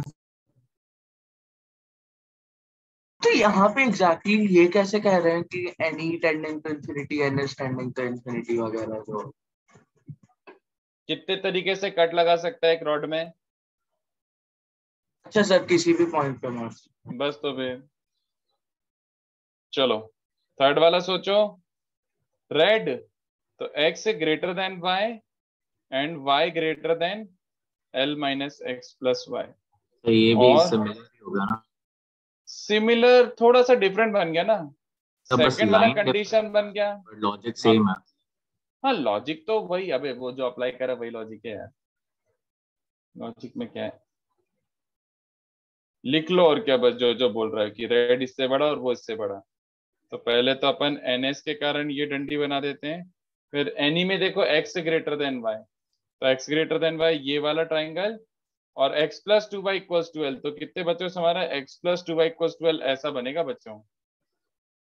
x को 0 रखो तो y क्या बन रहा है, l/2। नहीं यार, कुछ गलत बनाया मैंने, सॉरी। ओरिजिन से क्यों पास हो रही है line, sorry sorry sorry, line गलत बनाई। हाँ, ये हो रहा है x को 0 रखो तो y l/2, और y को 0 रखो तो x l बन चुका है। तो एक्चुअली ये वाला एरिया हो जाएगा बच्चों। ये पॉइंट तो अभी भी l/2 l/2 है, और ये वाला पॉइंट क्या बन रहा है, ये बन जाएगा y इक्वल्स टू x रखना ना यहाँ पे, l/3 l/3, और ये वाला पॉइंट है l, 0। तो NE कितना आ रहा है, l²/12। ठीक है, निकाल के देख लो। और NS तो कितना था, l²/2। तो प्रोबेबिलिटी क्या बन जाएगी, 1/6। ओके, अब 4 ट्राई करो, they form a triangle.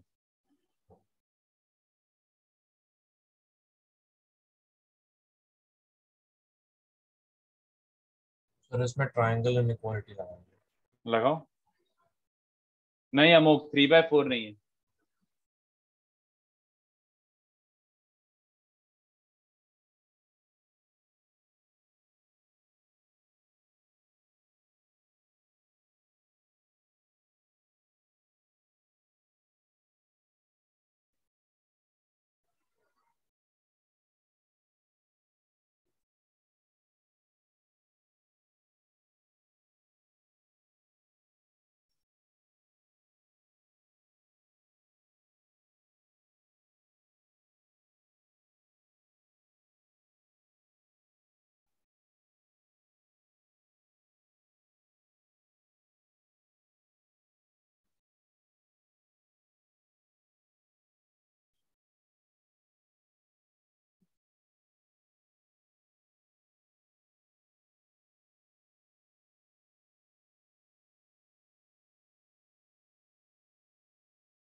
So 1/4 answer. Okay sir.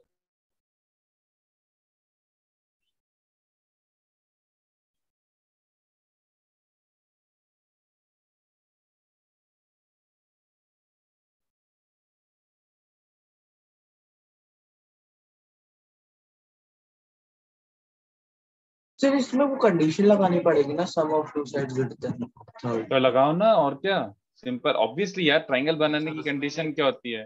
Cases लेके करना है क्या कि कौन से दो साइड्स ग्रेटर देन थर्ड? तीनों तीनों। अच्छा सर, साइमल्टेनियसली। Okay sir. हाँ, तो रेड प्लस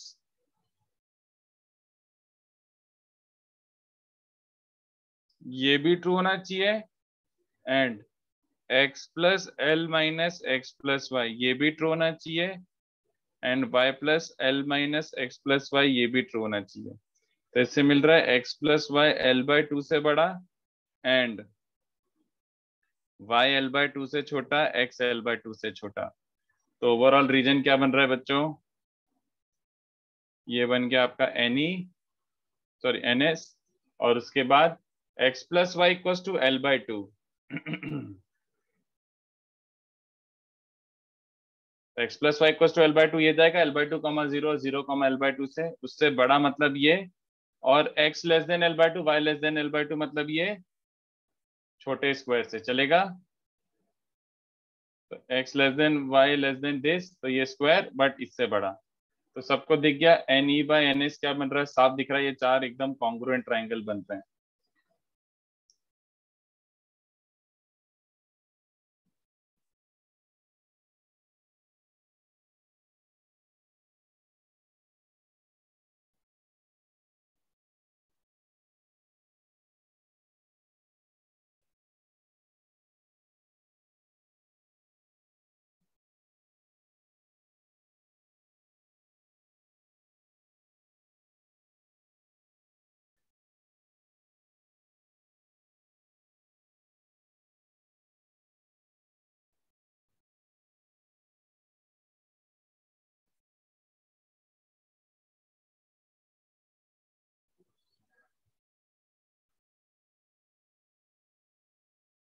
सर फोर्थ भी लाइक वैसे ही करना होगा ना?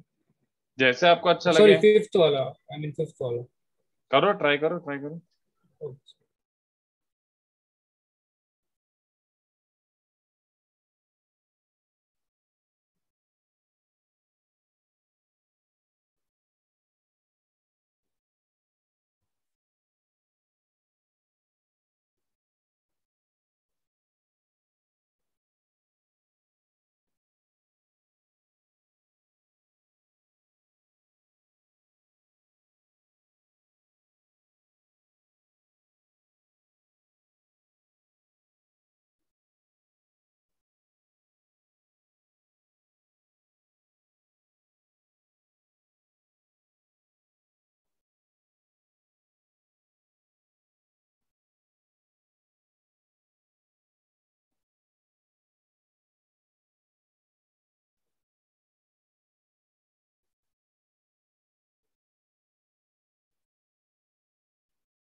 नहीं प्रजस, नो।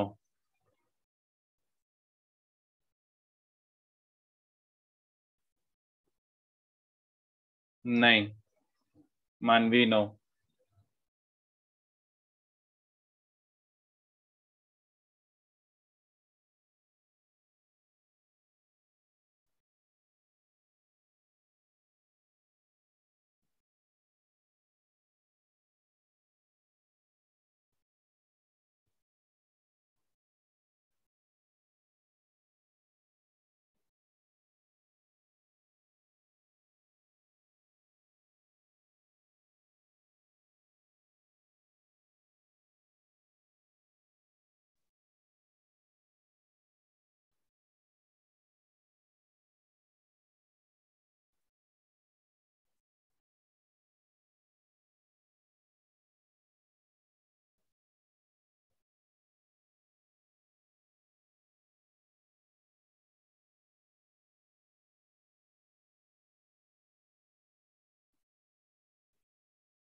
चलो क्या करेंगे बताओ।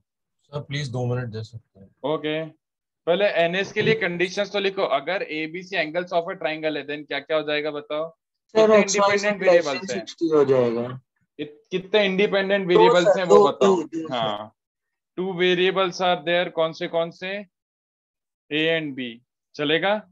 यस क्योंकि थर्ड वाला क्या है, 180 third is minus pi minus a plus b है ना। तो एनएस के लिए कंडीशंस तो बोलो पहले क्या क्या होगा। एनएस के लिए कंडीशंस क्या क्या होगा बोलो। Sir sum of any two is greater than third. Sum of any two is greater than third, या फिर पहले एनएस एनएस एनएस ट्राइंगल बनाने के लिए क्या कंडीशन होती है। Sir x plus y plus z equals pi and like तीनों को यस और नो। Yes sir. खत्म कहानी। ए बी 0 से पाई होना चाहिए, बी भी 0 से पाई होना चाहिए और उनका सम भी 0 से पाई होना चाहिए। समझ आया। ठीक है ये एनएस है, this is NS not any. Any के लिए अलग ट्राई करेंगे। तो एनएस के लिए पहले आपने ये डिसाइड कर लिया कि अब जो भी आपका आंसर आएगा वो इस ट्राइंगल के अंदर आना चाहिए। ए प्लस बी 0 से पाई पाई, तो ये पाई कॉमा 0 है, ये 0 कॉमा पाई है। ठीक है अब मुझे बताओ एनी के लिए कंडीशंस क्या होनी चाहिए। Sir alpha a less than pi by 2, b less than pi by 2 बस एंड खत्म। a plus b greater than pi by 2। Very good. A less than pi by 2, b less than pi by 2, c less than pi by 2। तो तीसरा वाला angle भी less than pi by 2। This is sir equivalent to a saying plus a b plus B greater than pi by 2 है ना। तो कितने बच्चों समझा, ये तो बहुत ही आसान हो गया यार। सर लास्ट क्वेश्चन में वही किया ना, फोर्थ क्वेश्चन का लास्ट सब वैसा का सेम वैसे डायग्राम कंडीशन बन रहा से, है। यस सेम डायग्राम बन सेम रहा है। कंडीशन से। हाँ भाई भाई भाई। तो ये pi by 2 comma pi by 2 ये वाला पॉइंट है, pi by 2 comma pi by 2। ठीक है तो ए भी less than pi by 2, B भी less than pi by 2, but A plus B greater than pi by 2 चलेगा। तो ये चारों ट्राइंगल कॉन्ग्रुएंट बन रहे हैं, तो सबको समझ आ रहा है प्रोबेबिलिटी इज 1/4। ठीक है चलेगा बोलो बच्चों।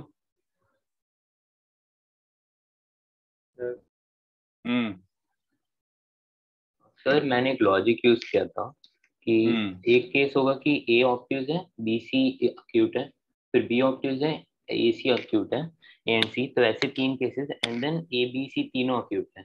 So total 4 cases out of which only 1 is favorable. But ये चारों की प्रोबेबिलिटी इक्वल क्यों होगी, मेरे हिसाब से गलत है।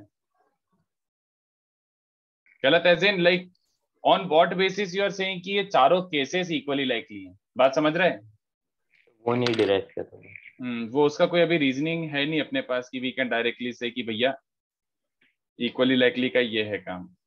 ओके नहीं। चलो एक्चुअली इसी को मैं अलग तरीके से बता सकता हूँ। देखो इसको थोड़ा अलग तरीके से समझाता हूँ। आप एक काम करो, रिफ्रेश कर लो एक क्वेश्चन। एक गिवन सर्कल है, ठीक है, given circle. If a triangle is randomly drawn, मतलब of course inscribed in it, एकदम रैंडमली एक ट्राइंगल उसके अंदर इंस्क्राइब्ड कर देते हो। If you inscribe a triangle randomly in it, therefore probability that circumcenter lies inside the triangle।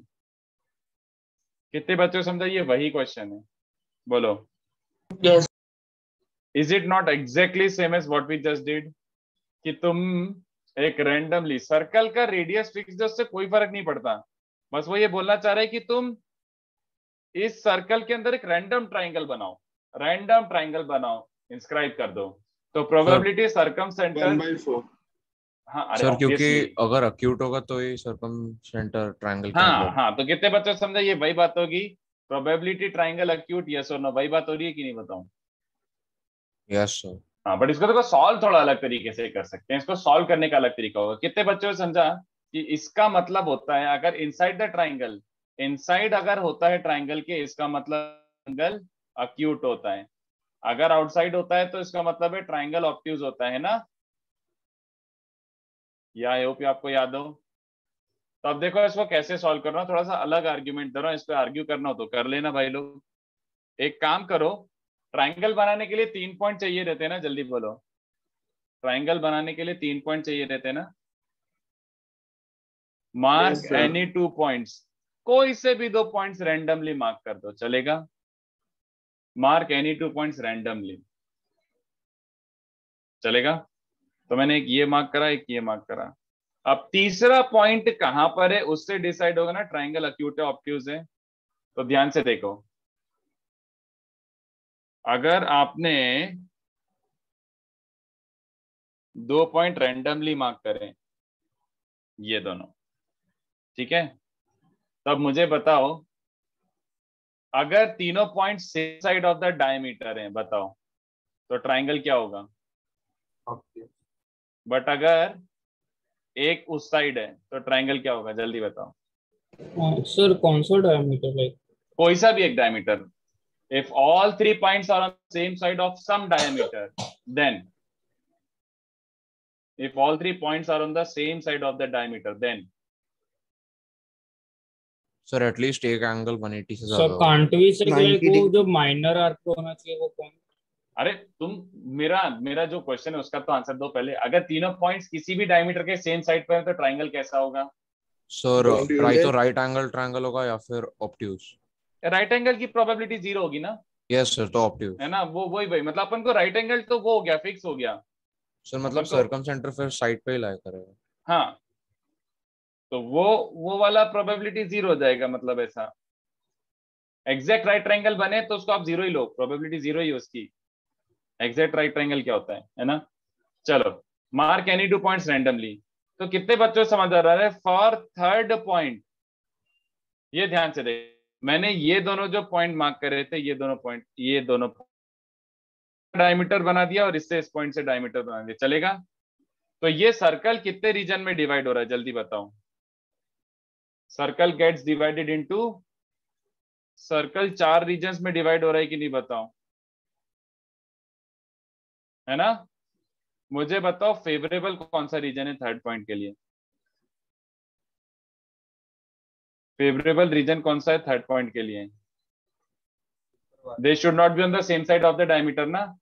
कितने बच्चों को समझा ये वाला फेवरेबल रीजन है, बताओ। यहाँ पे तुम्हारा थर्ड पॉइंट लाई कर सकता है। अगर यहां लेता हूं तो ये वाले ग्रीन वाले डायमीटर के सेम साइड हो जाएंगे तीनों पॉइंट्स, आए ना। अगर यहां लेता हूं तो ये वाले ग्रीन वाले डायमीटर के सेम साइड हो जाएंगे तीनों पॉइंट्स। यहां लेता हूं तो ऑब्वियस सी बात है दोनों डायमीटर के सेम साइड हो रहे हैं। समझ आ रही किसी को बात। तो फेवरेबल रीजन कितने बच्चों को समझा, ये वाला है। तो फेवरेबल रीजन वो है आउट ऑफ 4, तो प्रोबेबिलिटी इज 1/4। समझा, बोलो पीपल। यस सर, बट एक डाउट है।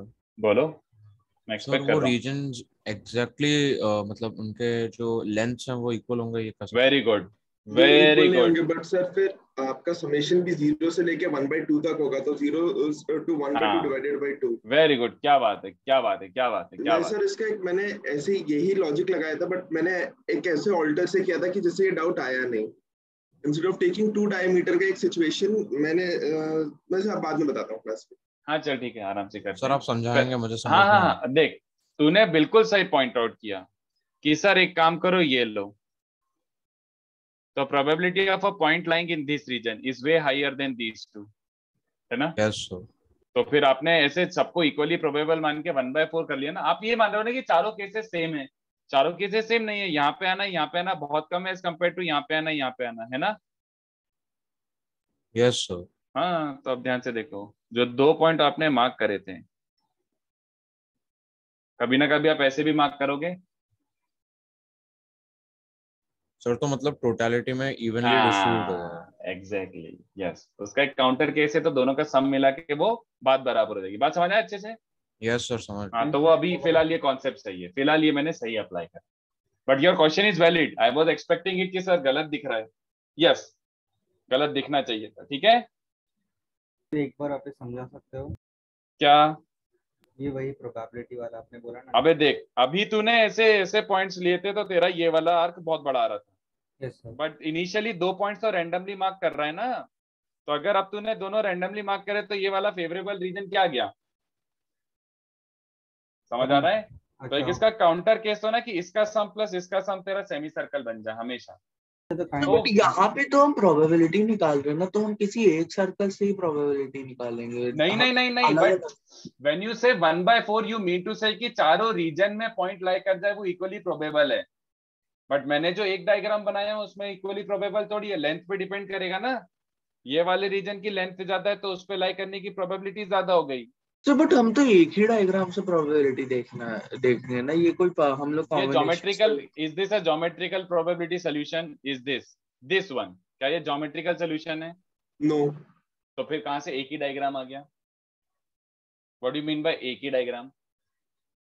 मैंने जो डायग्राम बनाया उसमें तो साफ साफ दिख रहा है कि फेवरेबल रीजन जो है उसका बहुत बड़ा लेंथ है, तो इसकी प्रोबेबिलिटी तो फिर गलत कर रहा हूं ना मैं ऐसे। तो मुझे देखना पड़ेगा ना कि ये काउंटर केस की सच में तुम चारों को बराबर मान सकते हो कि नहीं मान सकते। अच्छा सर, समझ गया। तो लाइक वो सारे केसेस का एवरेज हमको इक्वल रीजन ही दे रहा है ना? एग्जैक्टली, एवरेज लेंगे तो वो सही है, क्योंकि इनिशियली 2 पॉइंट्स तो रैंडमली मार्क किए ना, तो मतलब तुमने अभी दूर दूर मार्क किए हैं तो ये वाले का रीजन बड़ा आ रहा है, बट जब इनको पास पास मार्क करोगे तो छोटा रीजन बन जाएगा। तो ऑन एन एवरेज वो चारों बराबर रीजन। तो मतलब ये किसी एक डायग्राम का प्रोबेबिलिटी नहीं, हमने सारे पॉसिबल केसेस पर। Okay sir. यस सर, तो ये वाला जो एवरेज वाला पॉइंट है उसे हमें लिखना होगा। अरे समझ गए ना, काफी है, लिखना कहाँ है, कहाँ कौन पूछ रहा है तेरे को लिखने के लिए? ओके सर, समझ गए हम कि वो on an average it's correct, वो हमारी अंडरस्टैंडिंग वाली बात है। ठीक है, बोलो। तो बचा हुआ क्वेश्चन आराम से घर से करके लाओ। मैं थोड़ा सा एक ऐसी 5 मिनट का कॉन्सेप्ट इंट्रोड्यूस कर देता हूँ बच्चों। चलो, तो बचा हुआ क्वेश्चन करके आना, काफी अच्छा क्वेश्चन है वो भी, उसका थोड़ा डेंजर सा आंसर है। Answer will be in terms of pi. Answer बता देता हूं ताकि आप धूम ना मचाओ। Answer is 5 - pi whole divided by 4। Addition theorem on probability. तो ये अपन को बहुत ही आसान लगेगा, बताओ क्यों? क्योंकि ये वेन डायग्राम है। हाँ, सेट थ्योरी थोड़ा सा। तो वेन डायग्राम तो अपन ने पीएनसी में भी थोड़ा तमीज से देख लिया था, तो उसी चीज को बता रहा हूं। ये याद आ गया कि सैंपल स्पेस बच्चों क्या होता है? Universal set is your sample space. ठीक है? Yes sir. और उसमें कोई दो ए और बी इवेंट्स हैं। A and B are two certain events defined in sample space S. चलेगा? ओके, तो इसमें क्या होता है बच्चों? First point, probability of occurrence of at least one of the events. इसको क्या कहा जाता है? Union B. Very good. और ये याद रखो, P A + B भी बोलते हैं, तो कभी P A + B नोटेशन आ जाए तो डर मत जाना। ठीक है, वो ये होता है, ये पूरा समझ गया ना? इसको क्या शेड करूं यार, पता ही है सबको। Probability of occurrence of both events, कि भैया दोनों भी आ जाएं, इज कॉल्ड, बोलो पीपल, इंटरसेक्शन। PA इंटरसेक्शन भी। समझ गया? कभी कभी इसको PAB लिख देते हैं, चलेगा? नोटेशन है, फोकट धूम नहीं मचाना है। कितने बच्चों को समझ आ रहा है? By the inclusion exclusion principle. Inclusion exclusion principle sir same formula आ जाएगा ऑब्वियसली, है ना? सर बस हम NS से डिवाइड कर रहे हैं इसलिए P। हाँ, सबको याद आ गया कि ये तो ट्रू था। बोलो, इसमें तो हमें कुछ भी नहीं सोचना है, ये तो बिल्कुल ट्रू था। दोनों साइड को किससे डिवाइड कर दो? NS से। तो कितने बच्चों समझा? ये बन गया फॉर्मूला, याद रह गया, है ना? बहुत काम आएगा ये सब। ये हो गया रिलेशन बिटवीन दोस टू। अच्छा, ये कितने बच्चों को चलेगा? ये भी मैं ऐसे अप्लाई करूंगा, मेरी मर्जी। ये थोड़ा सा और कोर सेट थ्योरी हो गया, बट ये बहुत ज्यादा इजी है। बोलो, इसको रीड करना आता है? P of A union B is total minus क्या? ए बार इंटरसेक्शन बार, ए बार इंटरसेक्शन बी बार, मतलब ए के भी बाहर बी के भी बाहर। ओके सर ये तो डिमॉर्गन ए से के कर भी सकते बाहर हैं। एंड बी के भी बाहर, तो ए के भी बाहर एंड बी के भी बाहर, मतलब बाहर वाले रीजन समझ आ रहा है सबको? बोलो। कॉम्प्लीमेंट्री टाइप हो गया ना। हाँ एग्जैक्टली। तो टोटल में से बाहर वाला रीजन कटाओगे तो क्या बचेगा? अंदर वाले रीजन। कितने बच्चों को समझ रहा है? ऐसे भी लिख सकते हो। बोलो पीपल। पीपल यस सर, ये कल ही पढ़ा है सर। सर हाँ सर, डिमॉर्गन से है ना ये तो। अच्छा कल कहाँ पे पढ़ाई है? तो मेंस का क्लास स्टार्ट हुआ। एक नंबर काम, मेरी लाइफ बहुत सुंदर हो गई। चलो ये देखो, प्रोबेबिलिटी ओनली ए अकर्स। तो ओनली ए अकर्स का मतलब समझ आ रहे हो? इसको बोलते हैं P of A minus B. चलेगा? Which is technically also equal to P A intersection B bar. हाँ या ना? ए के अंदर और बी के बाहर। ओनली है मतलब इतना रीजन, दिस इज ओनली है। समझ आ रहा है बच्चों को? yes, तो ए में से ए इंटरसेक्शन बी हटाना पड़ेगा। ठीक है, तो ये हो गया P A minus P A intersection B. Okay, अब ये लिखने में मेरे को शर्म आ रही है, प्रोबेबिलिटी ओनली बी अकर्स। तो सबको समझ आ गया, उसका नोटेशन आप बोलोगे P B minus A, basically P B A intersection B bar, and actually answer will be this. होगा? ठीक है? ओके, एक हो जाएगा probability exactly one of A और बी इज, इसको कहा जाता है नोटेशन है। मैं क्या करूं? P A delta B. ठीक है, पी ए डेल्टा बी चलेगा? एग्जैक्टली वन का मतलब समझ रहे हो? या फिर या तो ओनली है या फिर ओनली बी। तो कितने बच्चों को समझा सर? आपके हिसाब से तो ये बन रहा है, बिल्कुल सही है ना? जिसको आप क्या लिख सकते हो? P A plus P B, और उसमें से 2 बार ए इंटरसेक्शन बी कटा दो, इन दोनों का एडिशन। चलेगा क्या नोटेशन बच्चों को? People, are we happy with the notation? तो ये हो गया आपका basic idea behind, basic idea behind addition theorem. ठीक है, छाप लो इसको, छापोफिकेशन।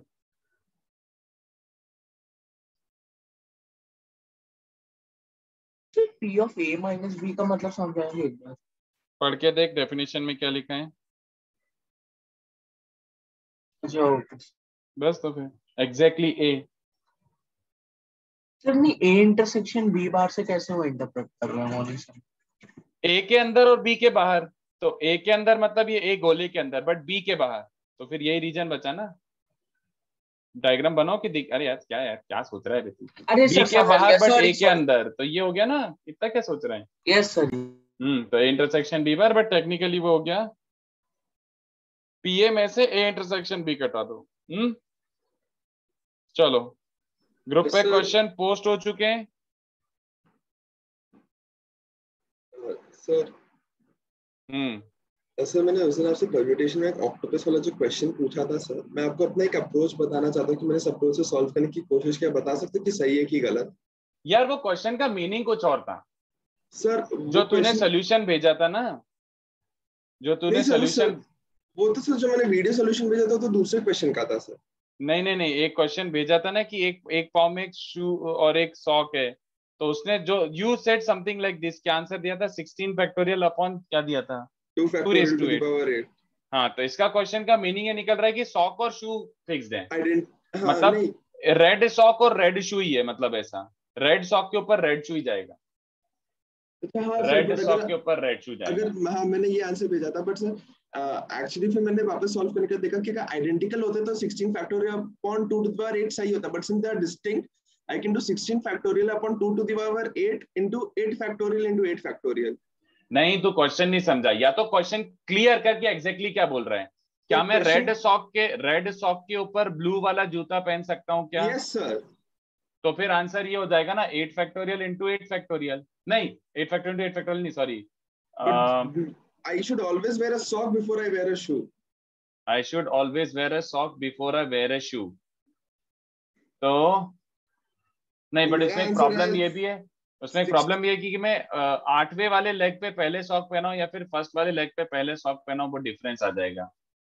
तो एक सेकेंड रुक, मेरे हिसाब से आंसर आ जाएगा 2ncn अपॉन n+1 इंटू, ये हो गया कि कितने तरीके से मैं हमेशा सॉक बिफोर शू कर सकता हूं हमेशा। Number of socks is always greater than number of shoe, और फिर जितने भी परम्यूटेशन होंगे, और इंटू 8 फैक्टोरियल इंटू 8 फैक्टोरियल, तो फिर ये आंसर आना चाहिए।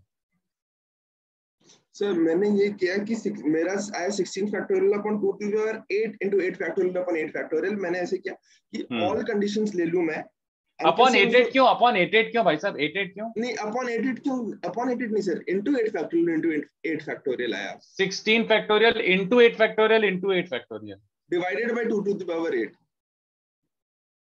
नहीं, ये तो मेरे को ज्यादा रेपिटेशन लग रहा है सर। मेरा ऐसा है कि मैंने लिया कि आप पहले 16 फैक्टोरियल में ले लो ऑल वेज ऑफ वेयरिंग की, जूता पहले पहन लो, मोजा पहले पहन लो, बट फिर उसके बाद divided by 2 to the power 8, इसलिए बिकॉज ऑफ पर लेग सर आधे परम्यूटेशंस आपके कम होंगे, क्योंकि मैं बता रहा हूँ कि मोजा पहले पहनना है जूते पहनने से पहले। तो पहले तूने 16 इंटू 8 किया ना, तो मुझे ये तो समझा। पहले मैंने 16 फैक्टोरियल किया कि ऑल मतलब जूता 8 फैक्टोरियल, अभी तो मैं आइडेंटिकल अज्यूम कर रहा हूँ इनिशियली। मैंने लिया 16 factorial divided by 2 to the power 8, because sir because for every time एक अगर जूता मोजे से पहले पहनूं एंड एक मोजा जूते से पहले पहनूं, इसके यही दो कॉम्बिनेशंस आएंगे। अगर मैं एक लेग नहीं तो उसके आधे नहीं, इसका क्या मतलब निकला इस परम्यूटेशन में, मुझे समझा ये परम्यूटेशन का क्या मतलब है और इसमें डिवाइड बाय 2 कैसे कर रहा है, ये समझा मुझे। सर मैंने नहीं सर, मैंने बोला कि सर अगर लेट्स अज्यूम एक ही पे लेता हूं, मैं पहले एक मोजा पहना। नहीं, तूने 16 फैक्टोरियल पहले लिया, you started with 16 factorial. Sir मैं आपको 1 लेके कंडीशन से लेके मैं उसको एक्सपैंड करता हूं sir. So sir, if I have 1 leg and I have 1 shoe and 1 this, क्या तो 16 फैक्टोरियल कहाँ से आ गया फिर? तो मैं वही समझा रहा हूँ सर एक से। तो मैंने 2 फैक्टोरियल लिया कि 2 तरीके से, पहले मैं जूता पहनूं फिर उसके ऊपर मोजा पहनूं, फिर मोजा पहनूं उसके ऊपर जूता पहनूं, बट फिर सर उसके आधे इनवैलिड, इसलिए डिवाइडेड बाय 2 कि मैं पहले मोजा ही पहन सकता हूँ फिर जूता पहनूंगा। तो आधी कंडीशंस जो जूता जिसमें मैं पहले पहन रहा था, मैंने उनको एराडिकेट किया भाई यूजिंग ग्रुप थ्योरी, जहाँ पे मैं 2 से डिवाइड कर रहा हूँ। तो अगर 2 पैर है सर, तो मेरे 2 पैर, मैं फिर इसको एक्सपैंड करता हूँ सर, 2 पैर है तो और फिर 8 फैक्टोरियल 2 मोजे और नहीं सर 8 फैक्टोरियल इंटू 8 फैक्टोरियल, क्योंकि अभी तक तो मैं आइडेंटिकल अज्यूम कर रहा हूँ। 8 फैक्टोरियल मल्टीप्लाई कर रहा हूँ कि सॉक्स के ऑर्डर्स के लिए, एंड 8 फैक्टोरियल में मल्टीप्लाई कर रहा हूँ शू ऑर्डर्स के लिए, कि दोनों डिस्टिंक्ट है। तो 16 फैक्टोरियल में भी तो परम्यूटेशन आ ही रहा है। अच्छा हाँ, मैं 16 फैक्टोरियल तो ऑर्डर है ना, फाइनल नहीं। मैं किस ऑर्डर में पहन रहा हूँ वो भी तो मैटर करता है। तो 16 फैक्टोरियल का मतलब क्या होता है?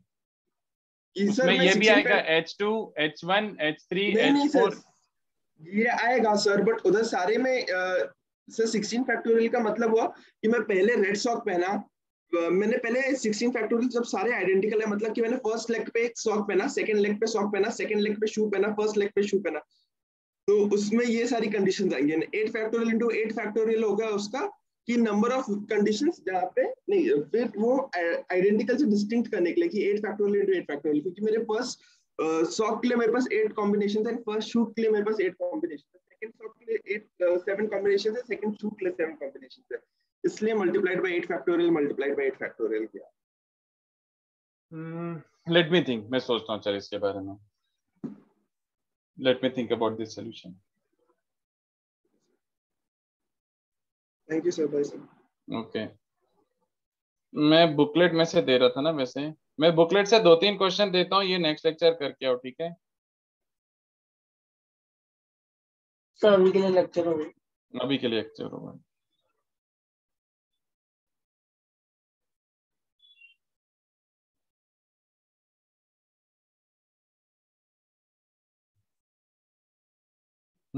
ये वाले दे सकता हूँ।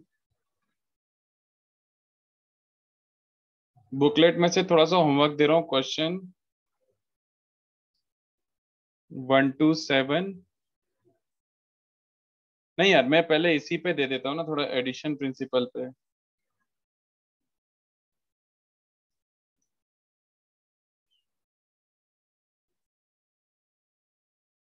फन बी का क्वेश्चन 3, ये क्वेश्चन अपन नेक्स्ट लेक्चर डिस्कस करेंगे।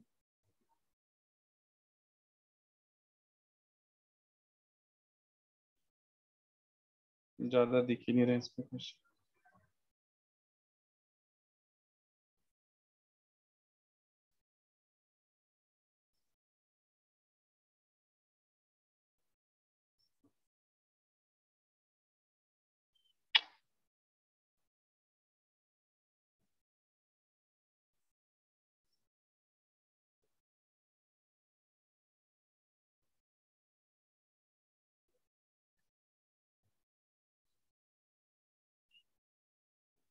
मिलिंद ने क्वेश्चन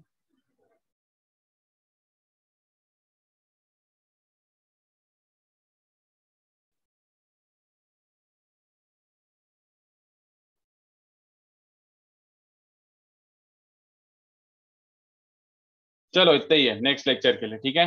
ये क्वेश्चन डिस्कस करते हैं। पीएनसी बुकलेट एनी बैच, नहीं यार पीएनसी बुकलेट डिस्कस नहीं हुआ अभी तक। अरे 6 क्वेश्चन दिए मेरे भाई। चलो बाय।